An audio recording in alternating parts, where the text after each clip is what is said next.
आज की वाणी है 23/5/64 की। रिकॉर्ड चला है किसने ये सब खेल रचाया।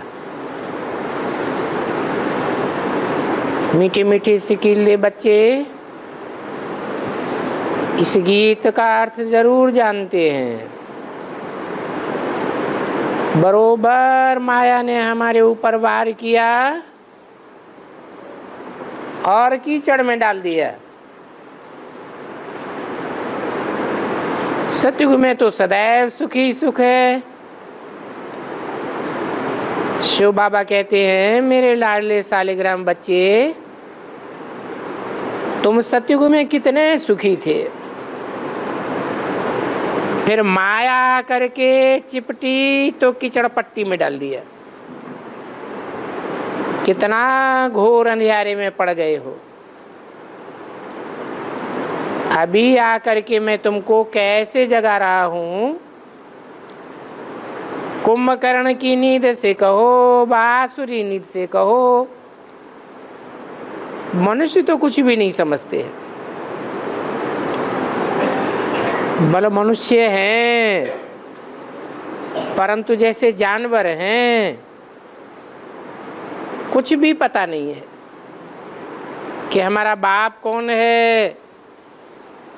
भक्ति मार्ग में कहते हैं, ओ गॉड फादर रहम करो, परंतु समझते नहीं है हम कैसे दुख के कीचड़ में अथवा विषय सागर में, कुंभकर्ण कुंभी पाक नरक में आकर के गिरे।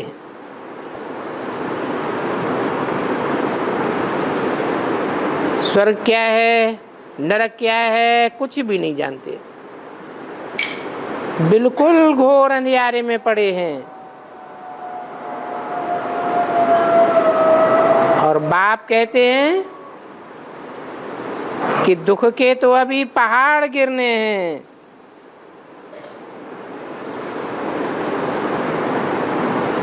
मनुष्य समझते हैं, आपस में माथा मारते हैं कि शांति हो जाएगी। शांति सम्मेलन करते रहते हैं, परंतु बाप समझाते हैं अभी ये पुरानी दुनिया खत्म हुई कि हुई। ये तुम ब्राह्मण कुलभूषण जानते हो कि ये सारी पुरानी दुनिया बदल रही है। और कौन बदला रहे हैं? Beloved most वैल्यूबल माता पिता। तो फिर औरों को भी जगाना चाहिए। उन विचारों को तो कोई भी का भी पता नहीं है। इन विद्वान आचार्य पंडितों ने ऐसी ऐसी बातें शास्त्रों में लिख दी हैं कि सबको सुलाई दिया है। तो जैसे बाप का फर्ज है जगाना, तो बच्चों को भी, भाई बहनों को जगाना चाहिए। कुंभकर्ण की नींद में ऐसे सोए पड़े हैं कि जागते ही नहीं है, तो भगवान को आकर के जगाना पड़ता है। जगाया जाता है ना। बच्चे अब सवेरा होता है, बाप भी कहते हैं अब घोर अंधियारे से घोर सोजरा होने वाला है, अब तो जागो। परंतु इस नींद को मनुष्य नहीं जानते हैं। बाप है बिलीवर्ड मोस्ट, तो बच्चे भी ऐसे मोस्ट बिलीवर्ड चाहिए। बिलीवर्ड मोस्ट गॉड फादर से तुमने जन्म लिया है ना, बरोबर बिलीवर्ड मोस्ट हेवन के मालिक बन रहे हो। भारतवासी हमेशा लक्ष्मी नारायण को, राधे कृष्ण को मोस्ट बिलीवर्ड कहते हैं। कृष्ण को कितना याद करते हैं। तो ऐसा मोस्ट बिलीव्ड किसने बनाया?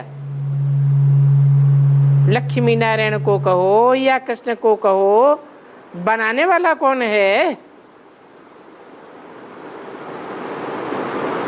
इन्हों को बनाया है ये कोई नहीं जानते हैं। बाप आकर के फिर से नॉलेज दे रहे हैं, फिर से मोस्ट बिलीव्ड प्रिंस प्रिंसेस बनाए रहे हैं। तो ये कितनी बड़ी कॉलेज है। पढ़ने वालों के लिए कितने बड़े बड़े हीरे जवाहरातों की कुर्सियां होनी चाहिए। भक्ति मार्ग में भी सोमनाथ का मंदिर बनाया तो कितना हीरे जवाहरातों से सजाया है।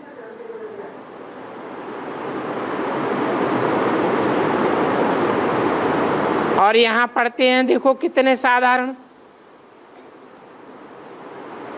पट्ट में बैठे हो ना, परंतु बच्चों में भी नंबरवार हैं। बाप कहते हैं अब मुझे याद करो। ये याद करने की कितनी सहज बात बताते हैं। इसका नाम ही है सहज राजयोग। और फिर औरों को भी जगाना है। अपने अपने घर में भी ये बोर्ड लगा दो, हे बहनों, हे भाइयों, अपने परमपिता परमात्मा से आकर के स्वर्ग का सदा सुख का वर्षा प्राप्त करो। और वो भी इस पुरानी दुनिया के होवनहार विनाश से पहले वर्षा प्राप्त कर लो। इस बोर्ड को तुम्हारे सिवाय और कोई भी घर में नहीं लगा सकता। बाप कहते हैं हे बच्चे, अब बहुत रहमदिल बनो, सबको खूब जगाओ, निमंत्रण पत्र छपाओ, बहनों भाइयों आकर के अपने परम पिता परमात्मा से जन्म से अधिकार स्वर्ग का वर्षा लो। 100% प्योरिटी, पीस, प्रॉस्पेरिटी का वर्षा ले लो। और नीचे एड्रेस लिख दो, ब्रह्मा कुमार कुमारियां। ऐसे ऐसे लाखों की तादाद में पर्चे बांटो। ऊपर में गीता का भगवान शिव बाबा भी हो और नीचे लिखो इस बाप से 21 जन्मों का वर्षा लेना तुम्हारा ही हक है। फिर बाजू में भले लक्ष्मी नारायण का चित्र भी लगा दो। लाखों लाख छपाई करके अपने अपने शहर में एरोप्लेन से गिराओ। बाइस्कोप में भी डालो। इसको कहा जाता है कम खर्च वाला नशी। बहुत सहज बात है। हर एक अपने अपने बड़े बड़े शहरों में सर्विस करे। खर्चा तो जास्ती नहीं है। गांधी जी ने जब फॉरेनर से राज्य लिया था तो करोड़ों रुपया खर्च हुआ था और करोड़ों मनुष्य बेचारे बर्बाद हुए थे। यहाँ तो बर्बादी की कोई बात ही नहीं है। गांधी बापू जी, उनको जो कुछ मिलता था वो इसी काम में लगाते थे। बहुत मनुष्य जेवर आदि ले आते थे। फिर गांधी जी खास राज्य लेने के काम में लगाते थे। यहाँ तो सारी बात तुम्हारी बुद्धि की है। सेंटर खोलो, बोर्ड लगाओ तो तुम्हारे पास बहुत आ जाएंगे। तुम बच्चे सर्विस के लिए विचार सागर मंथन नहीं करते हो? बाबा तो तुमको बहुत डायरेक्शन देते रहते हैं, कहते हैं ऐसे ऐसे करो, ऐसे नहीं करो। माया के तूफान तो बहुत लगेंगे, तुम कोशिश करेंगे बाबा को याद करने की, कोशिश करेंगे सृष्टि को पवित्र बनावे, परंतु माया तुम्हारी याद को भुलाई देगी, सारा योग तोड़ देगी। तो सारी बात प्योरिटी की है। कन्या भी पहले प्योर होती है तो माँ बाप आदि सब उसके सामने माथा झुकाते हैं। फिर कन्या शादी कर लेती है तो सबके सामने जाकर के माथा टिकाना पड़ता है। तो देखो कितना प्योरिटी इम्प्योरिटी का फर्क पड़ जाता है। 23/5/64 की वाणी का दूसरा पेज। वैसे ही अपवित्र मनुष्य देवताओं के आगे, सन्यासियों के आगे माथा टेकते रहते हैं, क्योंकि वो पवित्र हैं। आजकल तो बहुत अंधश्रद्धा है। जो सन्यासी माता को विधवा बनाए देते हैं, वो तो कहते हैं ना मां नारी नरक का द्वार है। फिर देखो माताएं जाकर उनके चरण धोकर पीती हैं, कितना नमन करती रहती हैं। ये अंधश्रद्धा की बातें हैं। बाप समझाते हैं तुम ये क्या करती हो? तुम पति को गुरु ईश्वर आदि मानती, फिर दूसरे गुरुओं के पास क्यों जाती हो? कहते हैं हिंदू नारी का पति ही ईश्वर है। वास्तव में तो पति का अर्थ है रक्षा करने वाला। तो शिव बाबा ही सबका पति है, वो ही बाप टीचर गुरु सर ईश्वर सब कुछ है। उनका मर्तबा फिर विद्वान पंडितों ने लौकिक पति को दे दिया। परमपिता परमात्मा तो बाप है, वो बैठ करके थोड़े ही बच्चों से ऐसे पैर धुलवाएगा, माथा टिकवाएगा। बाप तो बहुत प्यार से बच्चों की पालना करते हैं। कहते हैं तुमने आधा कल्प एक दो को जहर पिलाया, आदि मध्य अंत कितना दुख दिया है। ये मृत्यु लोक है, आदि मध्य अंत दुख है। बच्चे की पैदाइश करते हैं तो भी कितनी कमजोरी महसूस करते हैं। मध्य में बच्चा पैदा होता है तो माता को कितना दुख होता है। अंत में जब शरीर छोड़ते हैं तो भी दुख। अब तो सतयुग आने वाला है, अमर लोक, जहां दुख की कोई बात नहीं होगी। उसमें तो आदि मध्य अंत सुख ही सुख रहता है। भारत स्वर्ग था ना। तो अब बाप बच्चों को राय देते हैं, एक तो अपने ऊपर रहम करो, बाप को याद करो और पवित्र बनो। गृहस्थ व्यवहार में रहते कमल फूल के समान रहना है, और कार्य व्यवहार भी सबको करना है।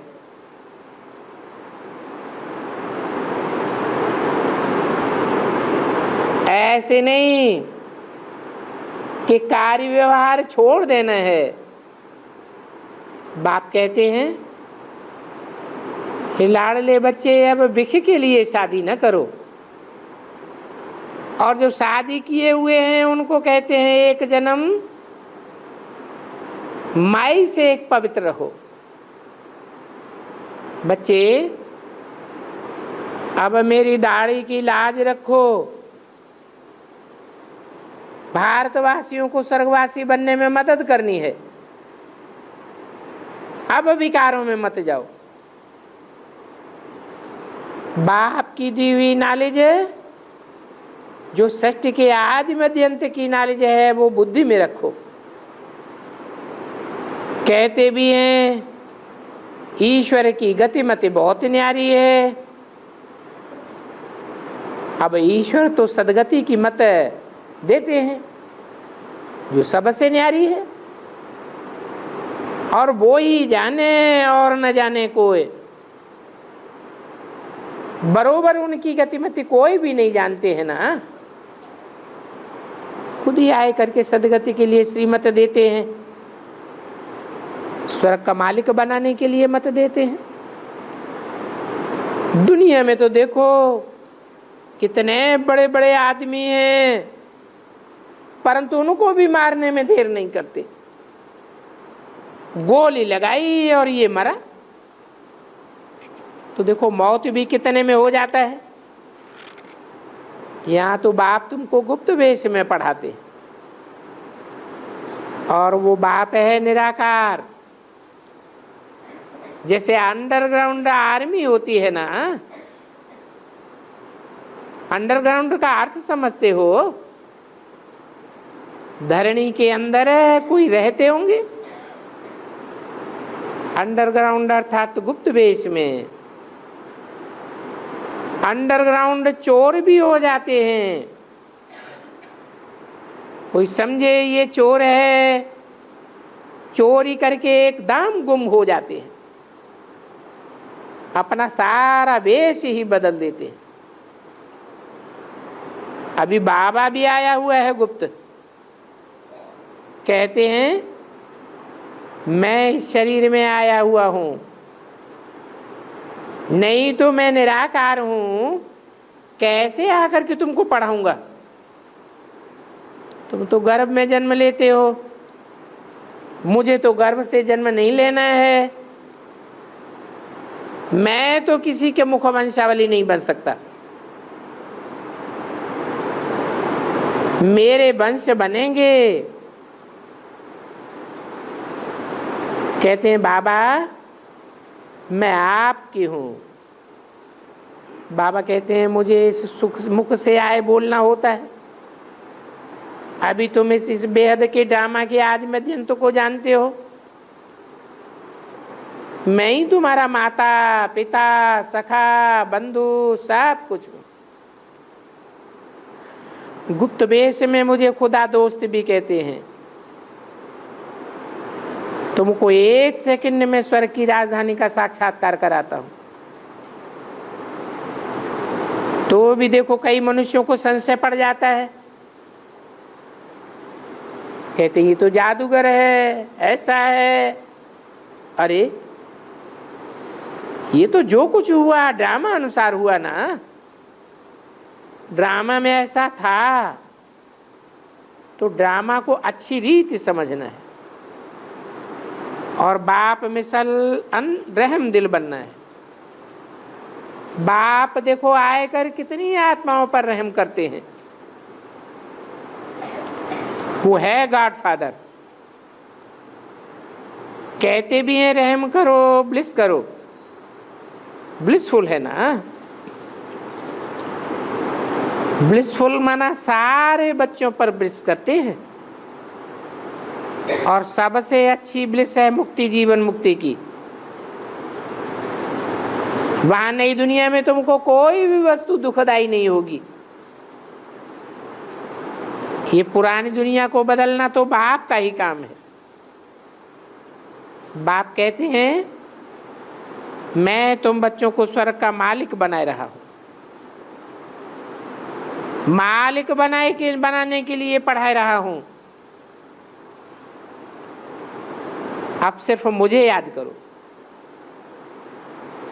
ये है गुप्त रूप की मेहनत।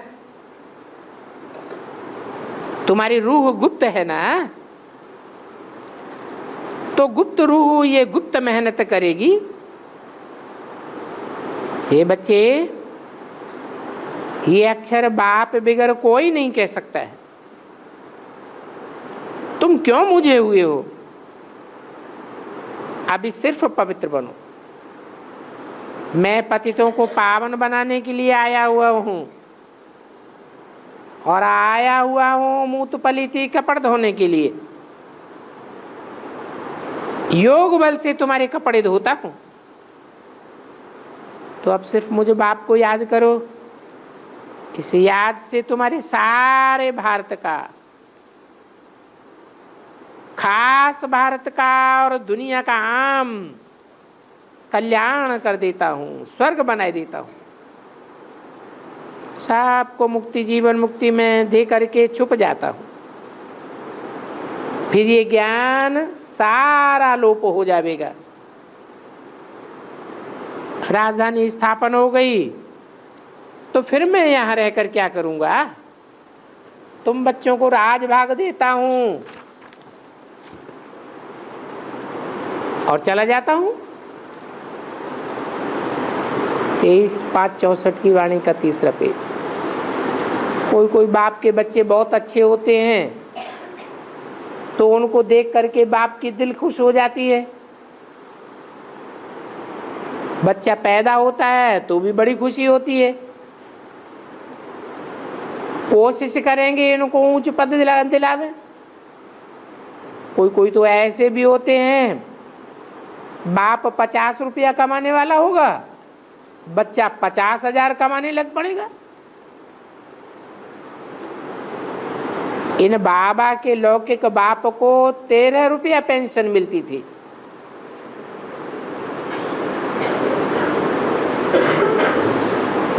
फिर बच्चा देखो इतना बड़ा बन गया।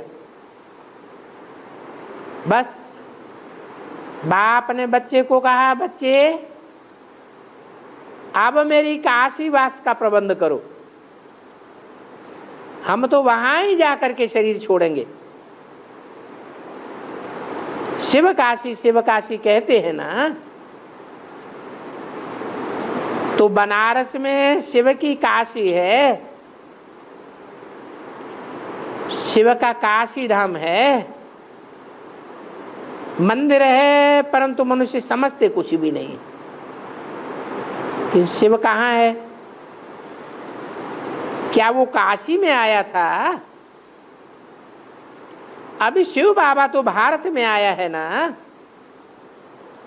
मगध देश में आया है।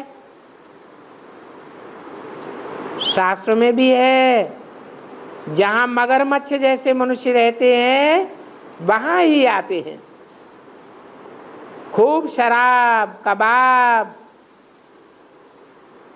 कच्ची मच्छी खाने वाले हैं,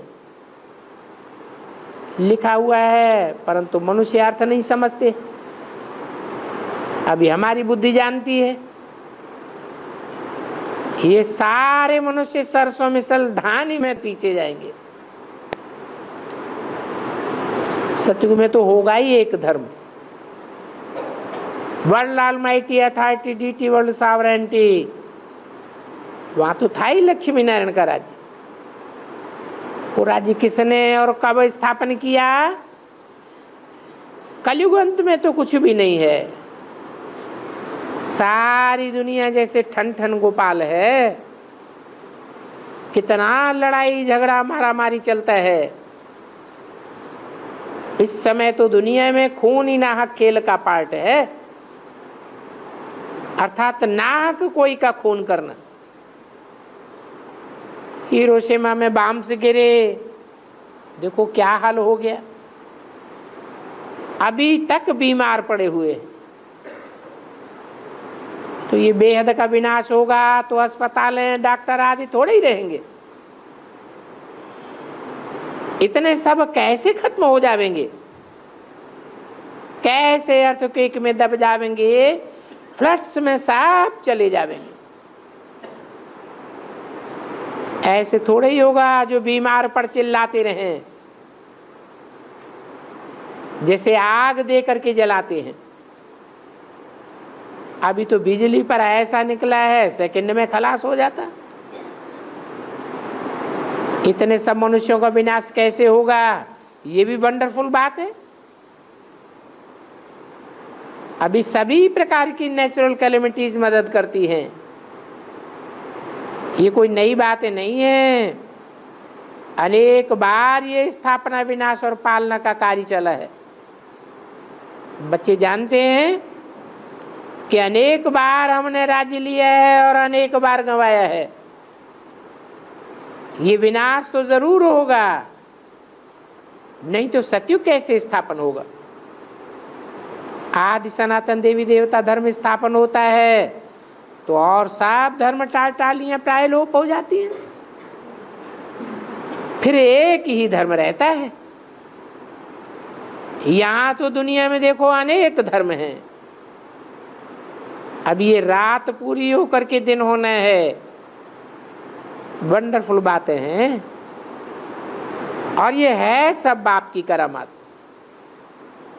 बाप कहते हैं मुक्ति, जीवन मुक्ति के लिए मुझे कितना याद करते हैं, कितने व्रत नेम आदि रखते हैं। 7 रोज सिर्फ जल ही जल पिएंगे। समझते थे बस ऐसे रहते रहते प्राण निकल जाएं तो हम कृष्णपुरी में चले जाएंगे। इस ख्याल से व्रत नेम रखते थे। अभी बाप कहते हैं लाडले बच्चे, इतना सब कुछ करने की दरकार नहीं है, सिर्फ मेरी मत पर चलो। तो सब बच्चे कहते हैं हम राजाओं का राजा बनूंगा, लक्ष्मी को वरूंगा। बाबा बच्चों को नारद का मिसाल भी देते हैं। तो बच्चों को सब राज बता करके सदा सुखी सदा सलामत बनाते हैं। अच्छा, बच्चों को एवर हेल्दी बनाकर फिर खुद गुम हो जाता हूं। बाबा खुद कहते हैं मैं निर्वाण धाम में चला जाऊंगा। इसको सच्ची सच्ची निष्काम सेवा कहा जाता है। मैं तो कुछ भी नहीं लेता हूं। मनुष्यों को अच्छे व बुरे कर्म का फल तो जरूर मिलता है। बाबा को तुम क्या फल देंगे? बाबा तो सबको फल देने वाला है, न कि लेने वाला है। कहते हैं कदम कदम पर श्रीमत पर चलेंगे तो तुम्हारे कदम कदम में पदम होंगे। तुम जानते हो बाबा के वर्षन से हमको स्वर्ग का मालिक बनाने वाले हैं। अभी चार्ट रखो, ऐसे मोस्ट बिलीवर्ड बाप को हमने कितना समय याद किया। बाबा अपना अनुभव भी बतलाते। आस्ते आस्ते दौड़ी पहनते पहनते चलेंगे, रिजल्ट तो अंत में निकलेगी। ऐसे थोड़ा ही है कि ट्रेन पकड़ते ही स्टेशन पहुंच जाएंगे। शीघ्र ही अगर आ जाए तो फिर फ्लैग कैसे मिलेगा? पूरे टाइम पर स्टेशन पर पहुंचेंगे। बच्चे पुरुषार्थ बहुत करते हैं और हर एक का कल पहले में मुआफिक पुरुषार्थ होता है। बाप भी साक्षी होकर के देखते रहते हैं। हर एक सेंटर की ब्राह्मणी साक्षी होकर देखती है। ये तो बहुत अच्छा पुरुषार्थी है। तो बच्चों को अच्छा पुरुषार्थी बनने के लिए रेगुलर स्टूडेंट बनना चाहिए। सो भी 7 रोज पहले पहले पढ़ो, फिर रेगुलर स्टडी भी करनी है। मन मना भव मध्य आजीभव की हर वक्त श्वासों श्वास ये स्टडी करो और बाप को याद करते रहो। ये स्टडी हुई ना, उठते बैठते चलते फिरते टट्टी पर जाते हो तो भी यही स्टडी करो। बाप वर्षे को याद करो। ऐसे तुम करेंगे तो बड़ी मौज में चलते रहेंगे। 23-5-64 की वाणी का चौथा पेज। याद से तुम्हारे विकर्म विनाश होंगे, याद नहीं करेंगे तो विकर्म विनाश भी नहीं होंगे, क्योंकि मुख्य तो याद की बात है। ऐसे नहीं हमको योग में बिठाओ, नहीं, कहां भी बैठे चलते खाते तुम आप ही याद करो। खास क्यों बिठावे? बाप को याद करते तुम चलते जाओ, तुम कभी भी थकेंगे नहीं और तुमको बहुत ताकत मिलेगी। तुम पुरुषार्थ करके देखो। बाप कहते हैं बच्चे अभी संशय बुद्धि ना बनो, ये संशय बुद्धि माया बनाती है। बाप में निश्चय बुद्धि सो विजयंती, तो ऐसों को फिर वर्षा भी मिलेगा। ये सब बुद्धि से समझने की बातें हैं। विघ्न तो जरूर आवेंगे, परंतु उसमें रूसने की कोई बात नहीं है। तुम क्यों कमजोर बनते हो? लक्ष्य तो तुमको मिला हुआ है। कहते हैं हमारी ब्राह्मणी बदलने से हम ढीले पड़ जाते हैं। ब्राह्मणी लिखती है 15 रोज छोड़ने से डगमग हो जाते हैं। ऐसा क्यों होता है? रेत के ढेर पर खड़े हैं क्या? दूसरी ब्राह्मणी से तुम्हारी नहीं बनती है। बाप कहते हैं मन मना भव,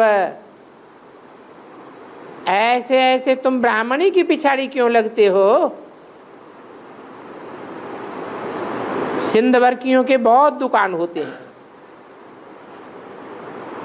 फिर जो एबल हैंड होते हैं, अच्छे कारोबारी होते हैं, वो चलाते हैं। मैनेजर लोग भी संभालते हैं। प्राइम मिनिस्टर बाहर जाते हैं तो दूसरे वर्दी भर लेते हैं। फिर कोई का टेढ़ा बाका कारोबार हो जाता है। ऐसे होता है ना। बाप समझाते हैं अभी अपन को मजबूत बनाना है। ब्राह्मणी तो कब है कब नहीं रहेगी, और चेंज भी किया जाता है। ब्राह्मणी नहीं होती है तो गिर पड़ते हैं। लिखते हैं बाबा ब्राह्मणी को चेंज ना करो। अरे चेंज क्यों नहीं करें? तुम क्यों नहीं तख्त नशीन बनते हो? पुरुषार्थ करो मम्मा बाबा के तख्त नशीन बनने का। मास्टर रहमदल, मास्टर नॉलेजफुल, मास्टर ब्लिसफुल बनना है। सबको रास्ता बताना है। ये रास्ता कोई भी नहीं जानते हैं। कोई को भी जाकर के तुम बाप का परिचय दो, बोलो मोस्ट बिलीवेड बाप आए, कहते मुझे याद करो तो अंतमते से तुम्हारी गति हो जाएगी। मैं तुमको ठिकाना दिखाता हूं, कहता हूं तुम असल में परमधाम वासी हो। अभी बाप को याद करो, क्योंकि पापों का बोझा बहुत है। सिवाय योग अग्नि के वो पापों का बोझा भस्म नहीं हो सकेगा। हर एक कहता है बाबा को याद करते करते बाबा के पास चले जावे। राम नाम कहने व कृष्ण को याद करने से क्या होगा? अभी तो सर्वशक्तिवान बाप को याद करना है। ये कृष्ण कोई सर्वशक्तिवान है क्या? बाप से शक्ति लेकर तुम वो देवता बनते हो, तो उनको सर्वशक्तिवान थोड़े ही कहेंगे। अच्छा, बाप तो बीके को भी वार्निंग देते हैं। यहां ही दास दासियां रखकर बैठ जाते हैं। अपनी सेवा कोई से भी नहीं करानी है। यहां कोई से सर्विस लेंगे, यह गिलास उठा कर दो, कपड़े धुलाई करो, यह करो, तो वहां दास दासी बनना पड़ेगा। यहां कोई को भी राजा रानी बनकर नहीं बैठना है। यहां तो तुम सेवाधारी हो, राजा रानी नहीं हो।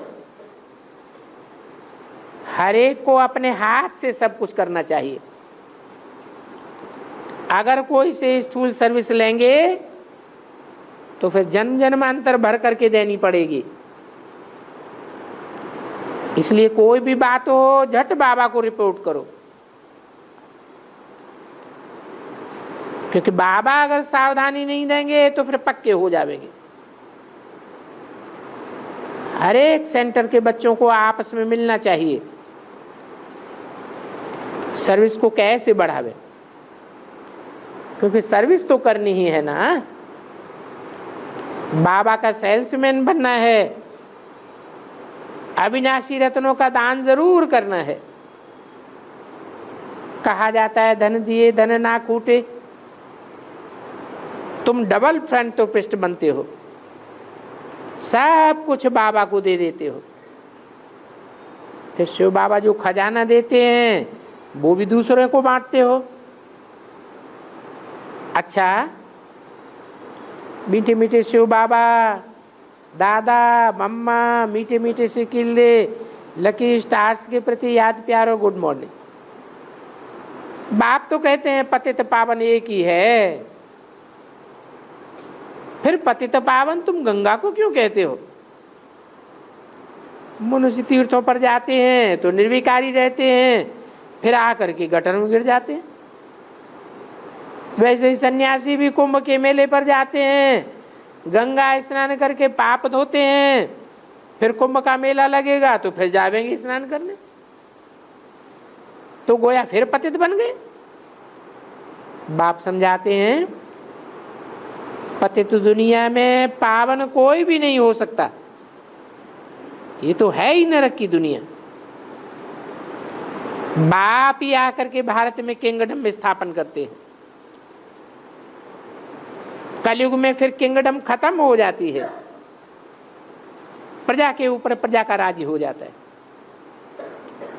बिल्कुल खाली खोखले बन गए।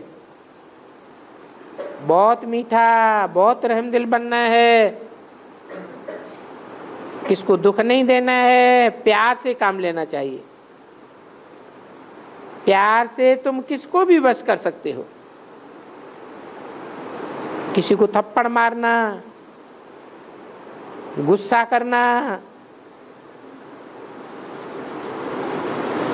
ये क्रोध की निशानियां हैं। अच्छा, ओम शांति।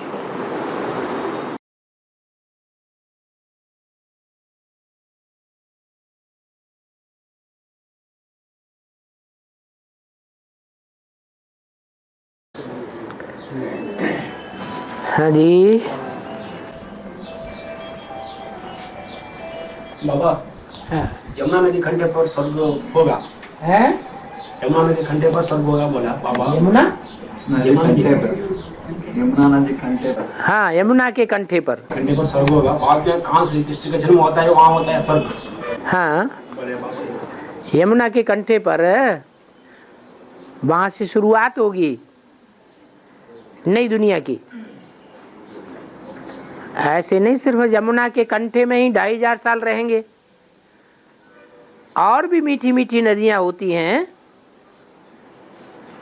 राजधानी तो बढ़ती जाएगी ना,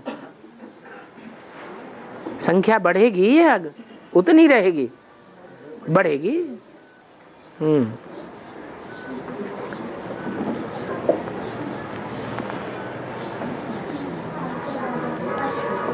अवगाहन माना क्या है? अवगाहन कहते हैं गहराई में जाकर के नए नए रत्न निकालना, उसको कहते हैं अवगाहन।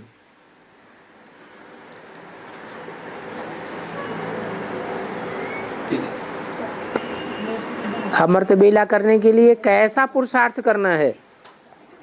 कैसा क्या, अच्छा पुरुषार्थ करना है, अच्छी मेहनत करनी है, जागने का पुरुषार्थ करना है, याद करने का पुरुषार्थ करना है। माया भुलावेगी, बार बार भुलावेगी, तुम बार बार याद करो। लेकिन हमको बहुत नींद आती है, नींद आती है उसके लिए तरीका बता दिया, मुरली में ही बता दिया। सरसों के तेल का ड्रापर बनाओ, आंख में डालने का ड्रापर होता है ना, उसमें से आधा बूंद लेकर के एक आंख में लगा दो, आधा पौना घंटा नींद उड़ जाएगी। फिर दोबारा नींद आए तो दूसरी आंख में आधा बूंद लगा दो, फिर आधा पौना घंटा उड़ जाएगी। ऐसे करते करते 2-3 बार करेंगे, अमृत वेला पूरा हो जाएगा, नींद खत्म हो जाएगी। 2-4 दिन करेंगे फिर नींद आवेगी ही नहीं। ये सदा सलामत का अर्थ क्या है? सदा सलामत का मतलब है कुछ भी दुनिया में होता रहे, चाहे भूकंप आवे, चाहे बाढ़ आवे, चाहे मूसलाधार बरसात पड़े, चाहे पत्थर गिरे, लेकिन तुम्हारा शरीर में कोई चोट नहीं लगेगी अगर याद में रहेंगे तो।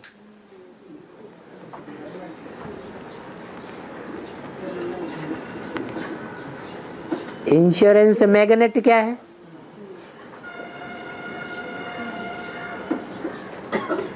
वो मैग्नेट होती है ना, चुंबक, लोहे को खींच लेती है। तो ऐसे ही शिव बाबा भी चुंबक मिसल है, तुम्हारे धन को सुरक्षित रखेगा, गड्ढे में नहीं जाने देगा, मिट्टी में नहीं मिलने देगा, तुम्हारा सारा धन सफल हो जाएगा। और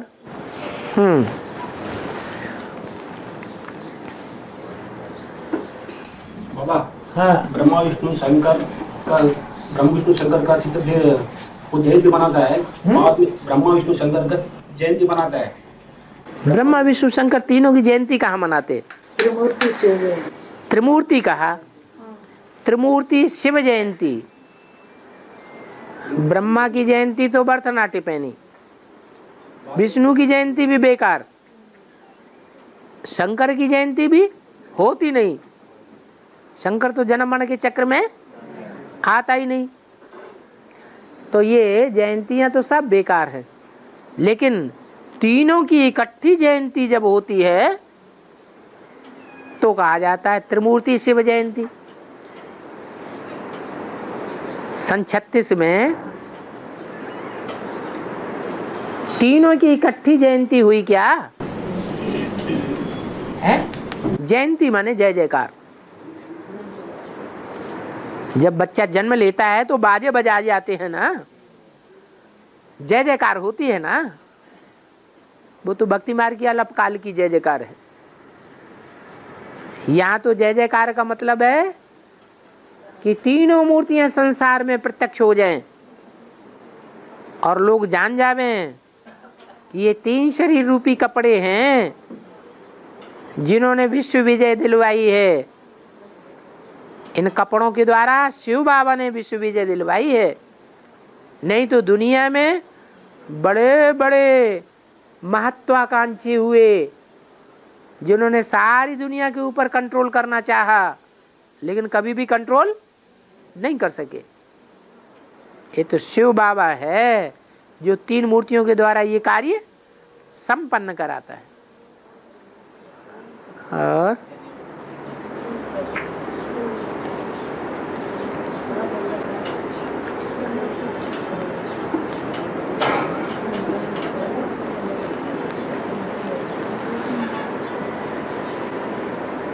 इच्छा मात्रम अविद्या। अविद्या का अर्थ क्या है?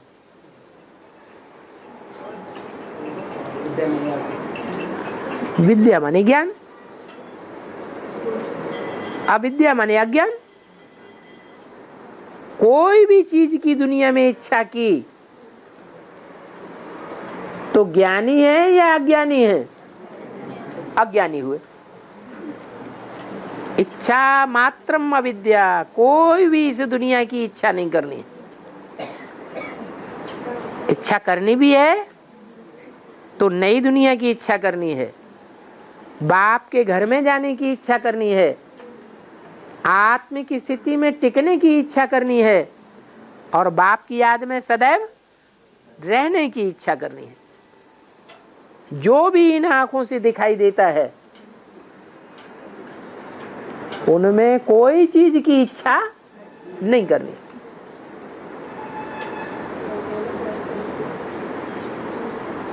और है जन्म मरण में आना माना निश्चय अनिश्चय में आना है। फिर प्रजापिता भी जन्म मरण में आता ना बाबा? हाँ, प्रजापिता भी जन्म मरण में आता है। पिछले जन्म में मरा था ना। इधर ज्ञान में निश्चय, है ज्ञान में भी निश्चय अनिश्चय में। पिछले जन्म में प्रजापिता ने शरीर छोड़ा है या नहीं छोड़ा? छोड़ा, क्योंकि पूरा ज्ञान नहीं था। जब पूरा ज्ञान ही नहीं था तो शिव बाबा की याद भी पक्की नहीं हो सकती। अभी सन 76 से प्रजापिता की आत्मा में पूरा ज्ञान होता है या अधूरा ज्ञान होता है? तो जब पूरा ज्ञान होगा तो शरीर छोड़ने की बात आएगी या नहीं आएगी? है? नहीं आएगी। जो शरीर छोड़ते हैं वो अज्ञानी हैं, भक्त हैं, भक्ति मार्ग के संस्कार वाले हैं। जो भक्ति मार्ग के संस्कार वाले हैं वो देह के संबंधियों को, देह के पदार्थों को याद करते रहेंगे। जो ज्ञानी है वो आत्मा की ही याद में लगे रहेंगे। आत्मा की याद अंत समय में उनकी पक्की हो जाएगी। तो ऐसे ज्ञानी कितने निकलेंगे जो शरीर नहीं छोड़ेंगे?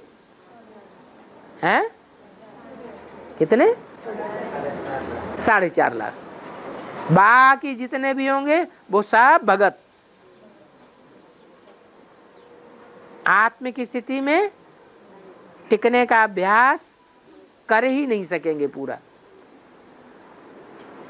कोई न कोई देहभान आता रहेगा, कोई न कोई भक्ति मार्ग के संस्कार बने ही रहेंगे। इसलिए उनको शरीर छोड़ना पड़ेगा। जिह्वेश्वर मनाते कब है? जिह्वेश्वर, जिह्वा, जिह्वेश्वर, दीपेश्वर, जिह्वेश्वर, विश्वेश्वर, विश्व का ईश्वर। विश्वेश्वर, जिह्वा, जिह्वेश्वर का तो नाम है बाबा। जिह्वेश्वर, हाँ, जिह्वेश्वर, जिह्वा, ये जिह्वा। हाँ, जिह्वा का ईश्वर। जिह्वा, जीव से वाणी निकलती है। क्या? जीव से जो वाणी निकलती है वो वाणी का भी ईश्वर। सबसे अच्छी वाणी चलाने वाला कौन है? हैं? सबसे अच्छी वाणी कौन चलाता है? जिस वाणी से सारी दुनिया का कल्याण हो जाता है? शिव बाबा। तो इसे जिह्वेश्वर कह दिया। और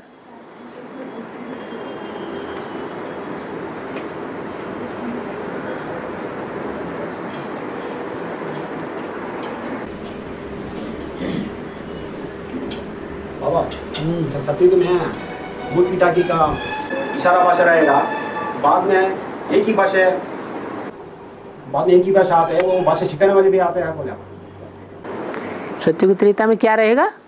सतयुग में पहले मूर्ति टाकी का भाषा रहेगा, इशारा का भाषा, इशारे की भाषा होगी। माने मन के वाइब्रेशन इतने तीखे होंगे कि कैच करने वाले भी तीखे होंगे और मन के वाइब्रेशन छोड़ने वाले भी तीखे होंगे। मन सबसे बड़ी इंद्री पूरे कंट्रोल में रह करके कार्य करेगी, इसलिए दूसरी इंद्रियां चलाने की दरकार ही ज्यादा नहीं पड़ेगी। इसलिए बोला वहां इशारे की भाषा होगी। यूं किया और बस पंछी उड़ा जोर से, यूं किया पंछी मुड़ गया इधर, यूं किया पंछी उड़ गया ऊपर, यूं किया पंछी आया नीचे।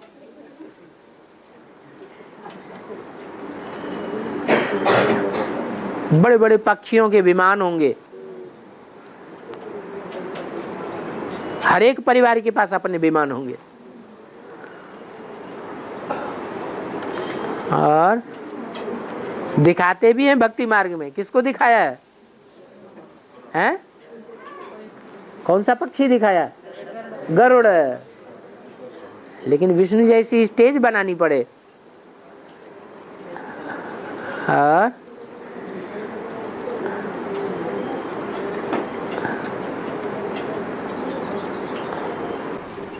और एक क्षेत्र में मुक्ति और जीवन मुक्ति नंबर वन है। एक आंख में मुक्ति और दूसरी आंख में जीवन मुक्ति रहे। दाईं आंख और बाईं आंख दो आंखें हैं ना, तो दाईं आंख में जीवन मुक्ति रहे और बाईं आंख में मुक्ति रहे। त्रिमूर्ति है। त्रिमूर्ति में असल में कितनी आत्माएं हैं? 3 है। असल में तो त्रिमूर्ति में 2 ही हैं, राम और कृष्ण। जब दोनों के संस्कार मिल जाते हैं तो विष्णु बन जाता है। तो राम वाली आत्मा लेफ्ट में है या राइट में है? लेफ्ट। ब्रह्मा की आत्मा क्या है? राइट। ब्रह्मा की आत्मा राइटियस में है और शंकर की आत्मा लेफ्ट में बैठी हुई है। ये शिव बाबा की 2 आंखें हैं। क्या?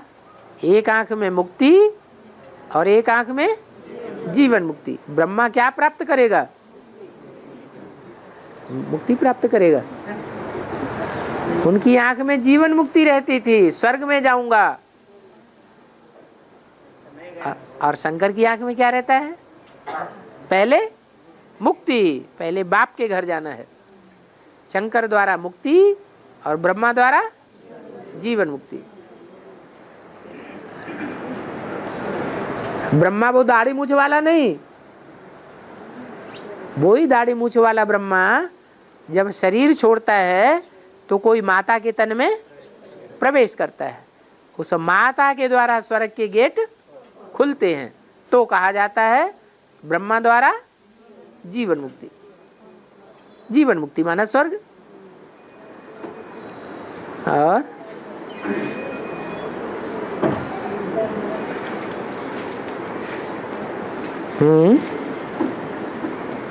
बस